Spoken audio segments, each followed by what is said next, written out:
It says where you want your funeral mass to be, who you want to do the homily, and etc. like that. So 9/11 happened on a Tuesday. Well, the next day the phone rang, and it was our provincial in New York. And he said, Michael wanted you to do the homily. And I said, well, yes, but this is different. It should be someone with a little more import, so I think you should do it. And there was a long pause, and he said, but Michael wanted you.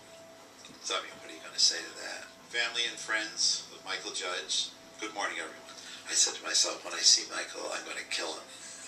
I stand in front of you and honestly feel that the homilist at Mother Teresa's funeral had it easier than I do. There were 3,000 people at his funeral. Church wasn't big enough to hold him there outside. Bill Clinton was there, Hillary Clinton, all New York. And the moment arrived, I stood up and I reached in to get my glasses, and I couldn't get to the pocket because my vestment was covering them.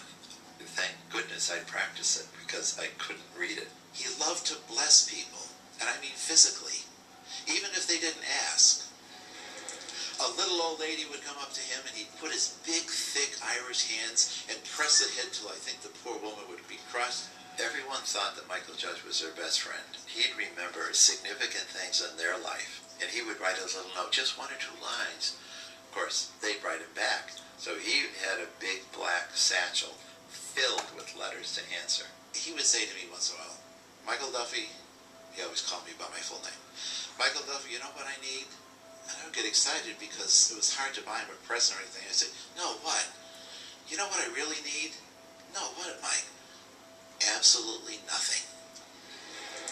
I don't need a thing in the world. I am the happiest man on the face of the earth. Why am I so blessed? I don't deserve it. Michael Judge's body was the first one released from Ground Zero. His death certificate has the number 1 on the top.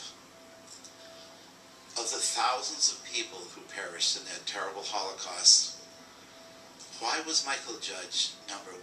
And I think I know the reason.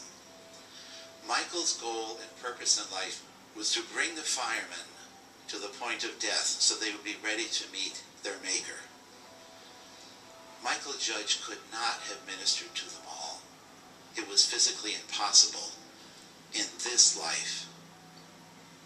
In the next few weeks, we're going to have name after name of people who are being brought out of that rubble. And Michael Judge is going to be on the other side of death to greet them instead of send them there. And so, this morning, we come to bury Mike Judge's body, but not his spirit. We come to bury his voice, but not his message. We come to bury his hands, but not his good works. We come to bury his heart, but not his love. Never his love.